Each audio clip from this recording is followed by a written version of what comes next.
Pertama, si kubus jangan dihapus, kita bentuk seperti ini, jangan lewati kamera. Oke, siap. Yang kedua, kita akan men-setting eventnya seperti yang saya lakukan, semua dicentang. Dan jangan lupa untuk memberikan material kepada si kubus yang kita buat tadi. Setelah itu kita pindah ke tab shading. Kemudian di tab shading ini saya akan memberikan edit sedikit untuk si material tadi dengan cara meng-add image texture. Oke, di bawah. Siap. Di sini saya menggunakan image tanah. Jangan lupa connect ke slot warnanya. Kemudian kita ke UV Unwrap, kita press U Unwrap untuk menyesuaikan tekstur yang tadi. Yang kedua, kita akan meng-add si noise texture. Oke, ini dia. Setelah noise texture, kita akan meng-add si bump texture juga. Nah, supaya apa? Oke, kita lihat sama-sama. Bam. Ya, sekarang ada mode modifier sedikit. Dan selanjutnya kita perlu mengaktifkan add-on yang namanya Node Wrangler. Nah, cari saja di preference, dan kalau belum centang silahkan dicentang saja karena bisa mempermudah saat mengedit node. Kemudian kita tekan Ctrl T, nah, untuk menampilkan tekstur koordinat seperti ini. Dan bla. Lantas bagaimana cara kita menggerakkannya otomatis? Tentunya kita menggunakan keyframe. Kita add single keyframe pada node yang tadi. Kemudian kita pindah ke tab Graph Editor. Di tab Graph Editor kita seleksi node yang kita add keyframe tadi, dan kemudian kita ke menuju Properties Windows. Ya, seperti ini caranya. Ada tanda panah, kita klik dan kita add modifier generator. Kita klik play, ya sekarang bisa otomatis, dan kita bisa mengatur cepat atau lambatnya si pergerakan air tersebut dengan mengedit di tab generator tadi. Ya, kemudian kita akan meng-add sedikit detail kepada si airnya dengan cara meng-add color ramp. Kemudian kita atur sedikit, dan fact-nya kita connect ke roughness di Presenter Shader, maka ya akan seperti ini hasilnya.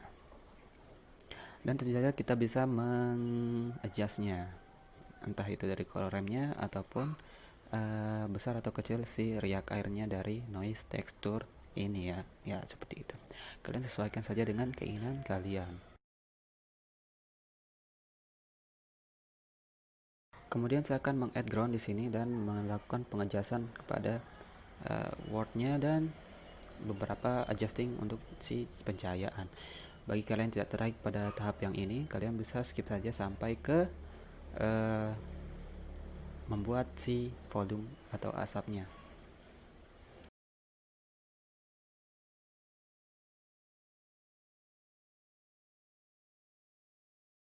Untuk membuat efek asapnya saya tidak menggunakan simulasi asap, melainkan saya menggunakan Cubus. Yang Cubus ini akan saya gunakan, tentu saja kita berikan material untuk pertama kali. Kemudian kita menggunakan volume sketcher.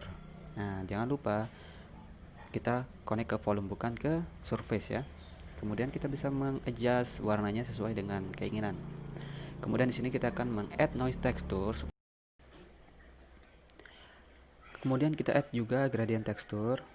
Nah, kemudian di sini kita akan mengconnect si gradient texture ini, fact-nya menuju ke density, dan ya tidak ada yang berubah.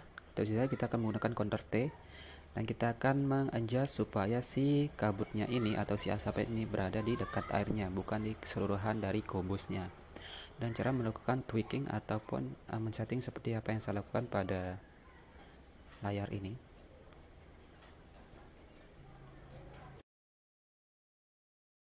Setelah dapat hasil seperti ini, kita hanya perlu merotasinya karena dia ada di atasnya. Dan kemudian kita bisa mengadjust ketinggian dari si kabutnya, dan di sini kita akan memperlakukan mix color untuk si gradient dan si noise texture. Jadi si noise texture ini memberikan tekstur seperti tekstur asap. Nah, tentu saja kita menggunakan color ramp juga untuk ini ya. Ya, kalian bisa lihat sendiri. Nah, jadi kelihatan sekali noise texture-nya sekarang berpengaruh pada si volume tadi. Dan untuk noise texture kita copy mappingnya atau duplikat mappingnya, dan kita connect generated ke vektornya. Supaya apa? Supaya si noise texture-nya bisa kita add keyframe dan bisa bergerak seperti efek asap yang bergerak. Seperti tadi kita menggunakan generator. Nah, kita setting generatornya seperti air yang tadi.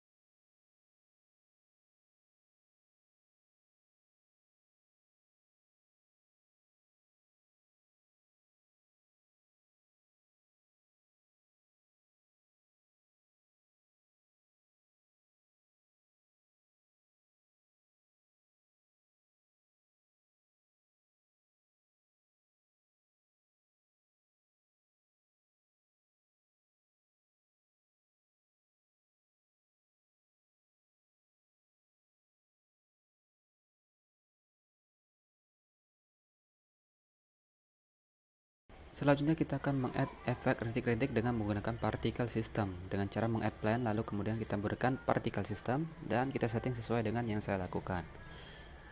Setelah itu di objek airnya kita berikan subdivide beberapa kali. Dan kemudian kita menggunakan dynamic paint ya. Jangan lupa disemut dulu. Untuk settingannya kalian bisa ikuti saja cara saya. Dan kemudian untuk plane-nya juga kita menggunakan dynamic paint, tapi dia menggunakan brush. Maka hasilnya akan seperti ini. Oke, jangan lupa kita add objek sebagai objek rintik-rintiknya karena si halo ini terlalu besar. Jadi kita add icosphere. Nah, seperti ini kita ganti. Nah, settingannya seperti yang saya lakukan ya. Oke, setelah berubah kita bisa mengadjust ukuran dari partikelnya. Ya, seperti itu. Tapi ombaknya terlalu besar. Kita bisa mengadjust si ombaknya dengan mengadjust apa yang saya adjust seperti yang ini ya. Oke, kalian sesuaikan dengan keinginan kalian sih sebenarnya. Oke, kemudian ya sudah. Perlu kalian ketahui teman-teman ya, di sini saya hanya menyampaikan poin-poinnya saja atau inti-intinya saja dari apa yang telah saya buat. Nanti sisanya kalian bisa kreasikan sesuai dengan kemampuan kalian sendiri atau kekreativitasan kalian sendiri, seperti itu. Jadi kita bisa sama-sama berkembang dan berkarya dengan atau sesuai dengan style kita masing-masing. Oke.